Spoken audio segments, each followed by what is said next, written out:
बहुत दिनों से हीमोहिम पे हमने कोई टेस्टिमोनी नहीं देखे। आज हम हीमोहिम पे एक टेस्टिमोनी देखने वाले। एक एनीमिया यानी खून के अंदर हीमोग्लोबिन की कमी, खून की कमी बोल सकते हैं, हीमोग्लोबिन की कमी बोल सकते हैं। अगर हीमोग्लोबिन की कमी 5.5 6 के 5.5 से भी नीचे हो जाए तो आदमी स्वर्ग सिधार सकता है। और साथ ही साथ हाई कोलेस्ट्रॉल पे एटोमी के हीमोहिम ने कैसे काम किया ना, ये आज के टेस्टिमोनी में हम देखने वाले। हीमोहिम अमृत से कम नहीं। हमने तो अमृत को चखा नहीं, लेकिन हीमोहिम को तो चख सकते। आप में से किसी ने अमृत को चखा होगा तो नहीं मालूम मुझे, लेकिन अमृत को तो हमने चखा नहीं, हीमोहिम को तो हम चख सकते, क्योंकि हीमोहिम हमारे पोर्टल पे ऑनलाइन अवेलेबल है, भारत में अवेलेबल है, जो आपके रोगों से लड़ने में मदद करता है। आपने भी बहुत से लोगों के जबान से यह सुना होगा कि हीमोहिम एक अमृत है, लेकिन आपके दिमाग में एक सवाल उठ रहा होगा कि हीमोहिम को अमृत क्यों कहा जाता है। अमृत तो किसी ने चखा नहीं इस सदी के अंदर में, कलयुग के अंदर में अमृत तो है नहीं, फिर हीमोहिम को अमृत क्यों कहा जाता है। तो हीमोहिम एक आयुर्वेद से बना हुआ है, जड़ी बूटी से बना हुआ है, इसके लिए हम आयुर्वेद उसको कहते हैं। एक प्रकार 3 जड़ी बूटी है, 3 जड़ी बूटी के अर्क से हीमोहिम बना हुआ है। तो आयुर्वेद में प्राथमिक लक्ष्यों में से एक है स्वास्थ्य रक्षामः, यानी स्वास्थ्य की रक्षा करना। आयुर्वेद का काम है आपके स्वास्थ्य की रक्षा करना, उसी तरह हीमोहिम हमारे स्वास्थ्य की रक्षा करता है। इसके लिए प्रकृति में पाए जाने वाले औषधि पेड़ पौधों से एक रसायन बनाया जाता है, एक इसेंस है, जो शरीर में जाने के बाद स्वास्थ्य और दीर्घायु को बढ़ावा देता है। जब हीमोहिम का अर्क आपके शरीर में जाता है तो आपके स्वास्थ्य को और दीर्घायु को बढ़ावा देता है, आपको स्वास्थ्य अच्छा रखता है। स्वास्थ्य अच्छे रहने से आप दीर्घायु हो सकते। अमरत्व का तो वरदान किसी को इस युग में मिला नहीं है। अमरत्व का वरदान सिर्फ भगवान को ही मिला हुआ था, जो देवता थे उन्हीं को मिला हुआ है। हमको तो, इंसानों को तो अमरत्व का वरदान नहीं मिला हुआ है ना। इसीलिए हीमोहिम लेने से हम अमर तो नहीं हो सकते, लेकिन हीमोहिम से हमारे स्वास्थ्य में सुधार हो सकता है और हम दीर्घायु हो सकते। अब बात करते हैं रसायन की, जो अर्क निकलता है हीमोहिम में। जो 3 मेन पौधे डले हुए हैं, 3 वनस्पति डली हुई है, वनस्पति का जो अर्क निकला हुआ है उसको रसायन कहते हैं। रसायन की एक परिभाषा होती है। संस्कृत में रसायन की परिभाषा है यत जरा व्याधि नाशनम तत रसायनम। यत जरा व्याधि नाशनम तत रसायनम, यानी जो बुढ़ापा और बीमारी को नकारता है उसे रसायन कहते। जो अर्क निकलता है आयुर्वेद के अंदर में, वो क्या करता है, बुढ़ापा और बीमारी को नकारता है, यानी बुढ़ापे को लंबे समय के लिए आपसे दूर रखता है और बीमारी को भी आपसे दूर रखता है, उसे ही रसायन कहते हैं। तो नमस्कार दोस्तों, मेरा नाम है समीर शरद देशकर, मैं नागपुर शहर में रहता हूं और एटोमी इंडिया में एज ए स्पेशल एजेंट करके कार्यरत हूं। साथ ही साथ मैं पेंडुलम डाउजिंग करता हूं। आप जानते ही हैं, पेंडुलम डाउजिंग के थ्रू आपके सवालों के जवाब आपको हाँ या ना में मिल सकते हैं। जैसे बात करें, आज का विषय है हमारा हाई कोलेस्ट्रॉल और एनीमिया पे। अगर आप में से कोई पेशेंट हाई कोलेस्ट्रॉल से पीड़ित है या एनीमिया से पीड़ित है, तो उसने मुझे फोन किया तो मैं उसको बता सकता हूं पेंडुलम डाउजिंग के थ्रू कि हीमोहिम से उसका हाई कोलेस्ट्रॉल कंट्रोल में आएगा क्या।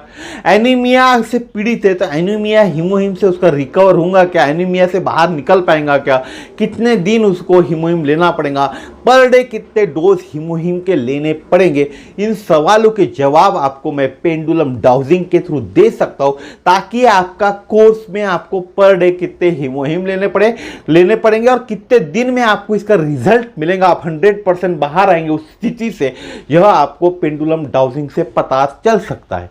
तो आप देखते हैं टेस्टिमोनी। यह लेटेस्ट टेस्टिमोनी है जो फेसबुक में आई हुई थी और साथ ही साथ इसमें प्रूफ भी लगाए थे। जो फेसबुक में टेस्टिमोनी जिन्होंने पोस्ट की थी, साथ में प्रूफ भी लगाए थे और प्रूफ भी मैं यहाँ आपके सामने लगाने वाला हूँ। लगभग 6 से 7 महीने हीमोहिम लेने से इनका कोलेस्ट्रॉल कंट्रोल में आ गया। जिनकी ये टेस्टिमोनी है उनका कोलेस्ट्रॉल हाई हो गया था और 6 से 7 महीने हीमोहिम लेने से उनका कोलेस्ट्रॉल कंट्रोल में आ गया था। वह एनीमिक पेशेंट भी थे और उनका जो कोलेस्ट्रॉल पहले जो हाई था वो 214 था, 214 था, और 6 महीने हीमोहिम लेने से उनका जो कोलेस्ट्रॉल लेवल था वो 190 पे आ गया, यानी कंट्रोल में आ गया, नीचे के स्तर पे आ गया जहां उनको कोई खतरा नहीं था। उस खतरे के निशान के नीचे उनका कोलेस्ट्रॉल लेवल आ गया, 214 से 190 आ गया था। और एनीमिक पेशेंट भी थे, वो एनीमिक फ्री हो गया, एनीमिया फ्री हो गया। पहले 9.7 उनका हीमोग्लोबिन था, अभी 6 महीने में 12.2 हो गया, यानी 9.7 से 12.2 हो गया उनका हीमोग्लोबिन। देखिए बहुत कमाल की बात है। मैं आपको एक रिपोर्ट के माध्यम से, उन्होंने जो रिपोर्ट्स हमारे सामने पेश की थी, वो रिपोर्ट के माध्यम से आपको समझाता हूं। बहुत बड़ा वीडियो होने वाला नहीं है। रिपोर्ट्स के अंदर में जो उन्होंने टेस्ट की थी उसके माध्यम से मैं आपको समझाता हूं। 2014 में वो एनीमिया के पेशेंट थे। 2014 से लेके 2022 तक 8 साल होते, 8 साल तक उन्होंने डॉक्टर की ट्रीटमेंट डेफिनेटली ली थी, एनीमिया के कारण, एनीमिया पेशेंट थे तो। लेकिन डॉक्टर के ट्रीटमेंट से 8 महीने में वो एनीमिया फ्री नहीं हुए। लेकिन उसके बाद जब उन्होंने 2022 से हीमोहिम लेना चालू किया तो 6 से 7 महीने में वो हीमोहिम से एनीमिया फ्री हो गए। यानी उनका जो बात करूं हीमोग्लोबिन का जो लेवल था 9.7 से 12.2 हो गया। कैसे हो गया? क्योंकि हीमोहिम उन्होंने लिए थे 8 साल तक, 5 और 3 8 साल तक। 2014 में एनीमिया के पेशेंट बने थे, 2022 तक वो एनीमिया के पेशेंट ही थे। जब तक उन्होंने हीमोहिम को ग्रहण नहीं किया तब तक वो एनीमिया के पेशेंट थे, यानी डॉक्टर की दवा से भी उनका एनीमिया दूर नहीं हुआ था। देखिए अब मैं आपको रिपोर्ट समझाता हूं। कुछ रिपोर्ट इनकी 2014 की भी टेस्ट की है, कुछ 2022 की है जो लेटेस्ट में उन्होंने की थी, और बाद में हीमोहिम लेने के बाद में 2023 के क्या रिजल्ट्स आए वो हम देखते। ठीक है, बहुत सारी टेस्ट है। तो कोलेस्ट्रॉल की बात करें, कोलेस्ट्रॉल टोटल कोलेस्ट्रॉल 100 से 199 होना चाहिए। एक जो बात करें रेंज होती है, नॉर्मल रेंज होनी चाहिए। 14/7/2022 को इनका कोलेस्ट्रॉल 214 था, 214 था, और 17/2/23 को इनका कोलेस्ट्रॉल लेवल 190 हो गया हीमोहिम लेने के बाद 6 महीने में, यानी अंडर कंट्रोल आ गया। 100 से 199 चाहिए, इनका 190 आ गया। एचडीएल था इनका 60 mg, एचडीएल अबव 60 mg चाहिए, तो इनका एचडीएल पहुंच चुका था 62 और अभी भी 62 है। 14/7/22 को भी 62 था और अभी भी उनका 17/2/23 को भी 62 है। उसके बाद एलडीएल कैलकुलेटेड लेस देन 100, यानी 100 to 129 होना चाहिए। ठीक है, ये था इनका 135 14/7/2022 को, और 17/2/23 को 128 था। उसके बाद इनका ट्राइग्लिसराइड हमेशा लेस देन 150 चाहिए। ठीक है, इनका 14/7/22 को भी 83 था, और 17/2/23 को 83 से भी लेस देन 150 चाहिए। आपको बताया मैंने, इनका 54 आ गया था हीमोहिम लेने के कारण। उसके बाद एल्ब्यूमिन हाई होने से क्या होता है? डिहाइड्रेशन होता है। एल्ब्यूमिन की एक टेस्ट होती है, ब्लड टेस्ट, अगर ये ज्यादा हो ना तो डिहाइड्रेशन हो जाता है। 3.5 से 5.5 के आसपास, 3.4 to 5.4 इसकी लिमिट होती है। 1.4 इनका पहले भी था, अभी के भी रिजल्ट में 1.4 आया। पहला यानी 14/7/22 और दूसरा यानी 17/2/23। ठीक है, बार बार मैं तारीख का उच्चारण नहीं करूंगा, नहीं तो फिर और तकलीफ होती है, वीडियो बढ़ जाता है। उसके बाद होता है अल्कलाइन फॉस्फेट। ये हमारे शरीर के अंदर में ब्लड में का जो प्रोटीन होता है ना, उसको ब्रेक डाउन करने का काम करता है। ये पहले 50 था, अभी भी 49 है, लगभग उतना ही है। उसके बाद था एएलटी, जिसको एसजीपीटी कहते हैं। एएलटी अगर लो होता है तो विटामिन B6 की डेफिशिएंसी या क्रोनिक किडनी डिजीज होता है। तो इनका एएलटी 19 था पहले, और अभी 33 हो गया। मैंने क्या होता है, अगर विटामिन लो है तो B6 की डेफिशिएंसी हो सकती है, और विटामिन एएलटी की जो लिमिट होती है 10 से 42 होती है। तो इनका 19 हो गया था, 19 से 33 हो गया।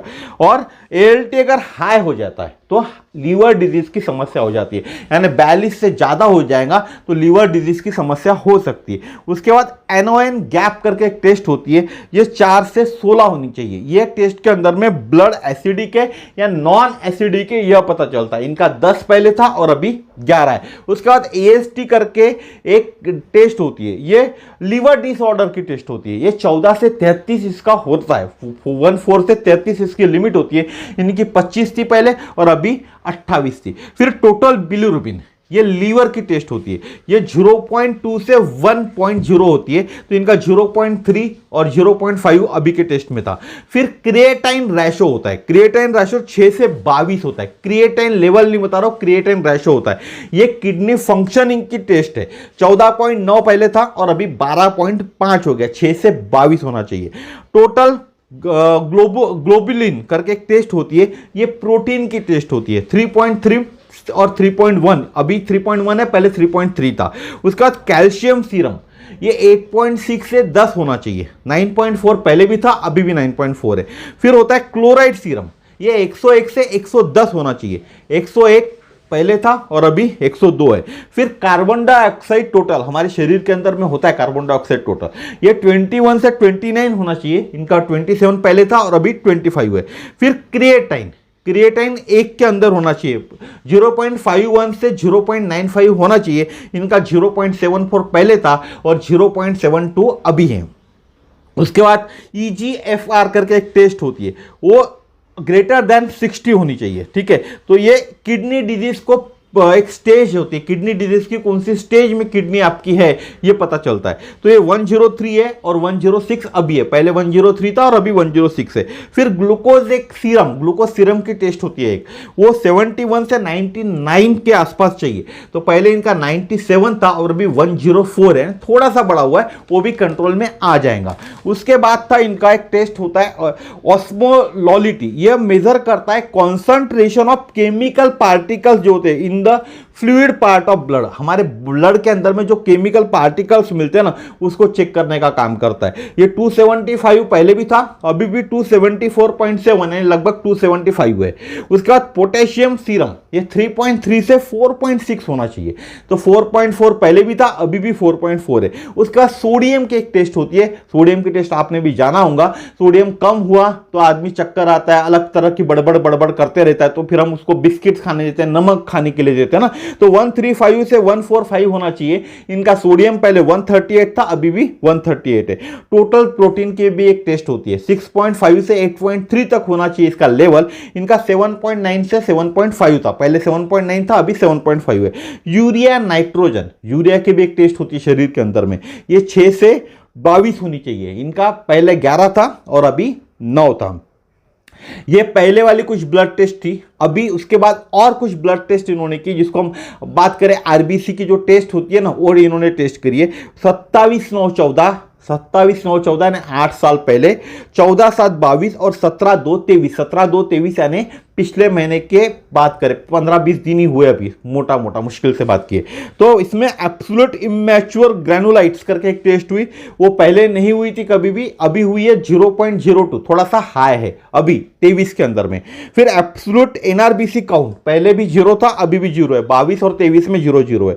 फिर उसका बेसोफिल्स, ये 0.0 से लेके 1% तक इसकी लिमिट होती है, पहले कभी टेस्ट नहीं की थी, 23 में की थी तो 0.9 है। उसके बाद बेसोफिल्स एब्सोल्यूट, ये 0.07 है, अभी 23 में टेस्ट हुई है। उसके बाद एसोनोफिल्स, ये एक प्रकार के WBC है जो हमारे शरीर के अंदर में फाइटिंग में मदद करते हैं, ठीक है, ये 1 से 4 तक चाहिए, अभी के टेस्ट में 1.1 आया हुआ है। उसके बाद एसोनोफिल्स एब्सोल्यूट, ये 0 से 0.50 चाहिए, ये 0.09 है, ठीक है, एक प्रकार के WBC है पूरे। फिर होता है हेमोटोक्रिट, ये आरबीसी कितना है शरीर के अंदर में ये बताता है, ये 37 से 47 चाहिए, ये 2014 में ये एनीमिया पेशेंट के अंदर में कम हो जाते हैं। हेमोटोक्रिट यह एनीमिया के पेशेंट में कम हो जाता है। 2014 में 27/9/2014 में 30.4 था, मैंने क्या बताया 37 से 47 चाहिए, 30.4 था, लो था। 14/9/2022 में भी 36.4 था, यानी लो था, और 17/2/23 को 38.1 हो गया। 8 साल, 2014 से 2022 तक 8 साल होते हैं एनीमिया की पेशेंट थी। ये हेमोटोक्रिट जो था वो 13.4 था 2014 में यानी लो था। 8 साल दवा लेने के बाद भी 36.4 ही था, वहां भी लो था। और 23 में 6 महीना हीमोहिम इन्होंने लिया। हो सकता है उसके पहले भी इन्होंने हीमोहिम चालू कर दिया होगा 6 महीने से, लेकिन रिपोर्ट 6 महीने की, इसलिए मैं 6 महीने बता रहा हूं आपको। 38.1 हो गया था, यानी लिमिट 37 से 47 चाहिए तो 38 हो गई थी, नॉर्मल लिमिट इनकी आ चुकी थी। हीमोग्लोबिन 12 से 16 की रेंज होती है। 2014 में 9.7 था। 8 साल बाद 2022 को 11 था, यानी लो ही था। 2014 में 9.7 था, 2022 में 11 था, लो था। 6 महीना हीमोहिम लेने से 12.2 हो गया, यानी 12 से 16 की लिमिट होती है, इनका लिमिट के में आ चुका है। सिर्फ 6 महीने हीमोहिम लेने से, 8 महीना दवा लेने के बाद भी इनका हीमोग्लोबिन 9.7 से लेके 11 ही पहुंचा था, यानी लो ही था। ठीक है, उसके बाद इमैच्योर ग्रैनुलेट्स ये 0.2 अभी का रिजल्ट है। लैम्फोसाइट्स एब्सोल्यूट ये 0.9 से 3 चाहिए, यह 2.60 है, ये 2023 के रिजल्ट है। ठीक है, उसके बाद लिम्फोसाइट्स 25 to 45 चाहिए, ये 32.3 है, यह भी 2023 का रिजल्ट है। फिर होता है MCH, ये भी एक ब्लड टेस्ट होती है, ये भी एनीमिया के पेशेंट्स में करना चाहिए, देखना चाहिए। ये 27 से 34 होती है, तो पहले 27.1 था, उसके बाद 2014 में 27.1 था और धीरे धीरे 2022 में फिर से कम होते गया और 23.3 हो गया, लो हो गया था। उसके बाद हीमोहिम लेने से फिर से 28.3, यानी मैंने आपको क्या बताया 27 से 34 होनी चाहिए और ये 28.3 तक पहुंच गया हीमोहिम लेने से। 2014 में ठीक था, 27 था, 22 में कम हो गया था, 23.3 हो गया था और 23 के अंदर में 6 महीना हीमोहिम लेने से 28.3 हो गया था। फिर होता है MCSC, यह भी एक तरह की ब्लड टेस्ट या एनीमिया पेशेंट में करते देखते हैं लोग। 31 से 36 इसकी रेंज होती है। पहले 31.9 था, 22 के अंदर में 30.2 था, यानी लो हो चुका था और 23 के अंदर में 32 हो गया था, यानी हीमोहिम लेने से फिर वो कंट्रोल में आ गया था। फिर MCV 82 से 101, यह भी एक ब्लड टेस्ट ही होती है, ये 84.9 2014 में ओके था और 22 के अंदर में 77.1 लो हो गया था। एनीमिया पेशेंट के अंदर में ये लो होते रहते, 77.1 हो गया था और हीमोहिम लेने से 17/2/23 को 88.4 हो गया था, यानी कंट्रोल में आ गया था। लिमिट 82 से 101 की लिमिट है, लिमिट के पार हो गया था, यानी 88.4 हो चुका था। उसके बाद मोनोसाइट्स 2 से 6 होते हैं, ये अभी के इसमें 6.6 है, थोड़ा हाई है, 6.6 यानी 0.6 हाई है, वो हो जाएंगे कंट्रोल में। फिर मोनोसाइट एब्सोल्यूट होता है 0.20 से 0.90, ये 0.53 है 2023 में, इसके पहले इसका टेस्ट नहीं हुआ था। फिर MPV, ये एक एवरेज साइज ऑफ प्लेटलेट्स, आपके प्लेटलेट्स जो होते हैं ना, प्लेटलेट्स का साइज काउंट करने के लिए एक MPV की टेस्ट होती है।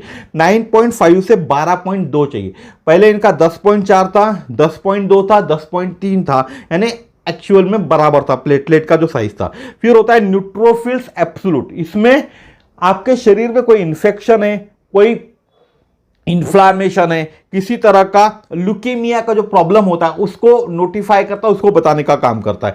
यह अभी इन्होंने टेस्ट किया, ये 4.73 था, इसके पहले इन्होंने इसको टेस्ट नहीं किया था। फिर होता है न्यूट्रोफिल्स 34 से 733 की लिमिट होती है, ये लगभग इनका 58.9 है, 59 है अभी की लिमिट है। ठीक है, फिर होता है RBC 0 से 1 होता है, या 0 ही है। ठीक है, फिर प्लेटलेट काउंट बहुत महत्वपूर्ण होता है, 140 से 440 चाहिए, तो पहले 234 था 2014 में, 2022 में 357 था और अभी 23 में 342 था, यानी लगभग उतना ही इनका मैच हो रहा है। उसके बाद RBC 420 से 540 चाहिए, RBC 420 से 540 चाहिए, पहले था 2014 में RBC जो एनीमिया का पेशेंट होता है उसमें RBC हमेशा कम होते, 3.58 था, लो था, 3.58 था, लो था। उसके बाद 2022 में 4.72 था और अभी भी 4.31 है, यानी इट्स ओके है। ठीक है, उसके बाद RDW ये 12 से 16 होते, ये 15.6 थे पहले, फिर 17.3 हो गए थे 2022 में, हाई हो गए थे और अभी कंट्रोल में आ गए, फिर से 13.4 आ गए, यानी हीमोहिम लेने के बाद में। उसके बाद एक WBC की टेस्ट होती है, 4.5 से 11 था लिमिट होती है, पहले 21 थी, WBC 21 थी, यानी 2014 में इनके शरीर के अंदर में कोई ना कोई प्रॉब्लम था, इन्फ्लामेशन था, कोई वायरस का अटैक हुआ था। जब वायरस का अटैक होता है, कोई शरीर के अंदर गड़बड़ हो जाती है, तो हमारे शरीर के WBC बढ़ जाते। तो 2014 में इनके WBC 21 थे, 2022 में थोड़े कंट्रोल में आ गए, 7.91 हो गए थे डॉक्टर की दवा के कारण में, और अभी 2023 में हिमोहिम लेने के बाद भी 8.04 ही है, यानी कंट्रोल में ही है। ये पूरी टेस्ट, ये टेस्टोमनी आपको बताने का मकसद क्या है? इतने सारे रिजल्ट बताने की मुझे जरूरत नहीं थी। मेन क्या था, इनका एनीमिया के पेशेंट थी, एनीमिया फ्री हो चुकी है हीमोहिम लेने से, जो 8 साल डॉक्टर के दवा के बाद भी नहीं हुई। और कोलेस्ट्रॉल जो इनका बढ़ा हुआ था, वो हाई कोलेस्ट्रॉल भी इनका 6 महीने के अंदर में लिमिट में आ गया, इनका कोलेस्ट्रॉल भी नॉर्मल हो चुका। लेकिन ये रिजल्ट, इतने सारे रिजल्ट, 47 टेस्ट के रिजल्ट आपको बताने का मतलब ये था कि हीमोहिम इन सब टेस्ट के अंदर में काम किया, इन सब टेस्ट के अंदर में सुधार लाया हीमोहिम ने, क्योंकि हीमोहिम आपके खून से होने वाली जो भी बीमारी है, उस सभी बीमारी पे काम करता है। बात पे ध्यान दीजिए, खून से होने वाली सभी बीमारियों पे हीमोहिम आपके डॉक्टर के ट्रीटमेंट के साथ लीजिए, आपको मदद ही करने वाला है। इसीलिए मैंने आपको ये 47 टेस्ट का ब्यौरा बताया हुआ। साथ ही साथ मैंने प्रूफ के लिए फेसबुक का उनका जो पोस्ट था वो भी अटैच कर दिया, उन्होंने जो टेस्ट पेपर भी अटैच किए थे वो भी अटैच आपके लिए कर दिया हूँ। तो देर मत कीजिए, आज ही हीमोहिम बुक कीजिए। अगर आप एनीमिया पेशेंट है, अगर आपका हाई कोलेस्ट्रॉल है, तो आज ही हीमोहिम बुक कीजिए और तुरंत लेना चालू करिए, क्योंकि आपको ठीक करना हमने प्रण बनाया हुआ है। इस देश के अंदर में सभी लोगों का स्वास्थ्य का ख्याल रखने का हमने प्रण उठाया, हमने बीड़ा उठाया। इसीलिए देरी ना करें, तुरंत ऑर्डर करें।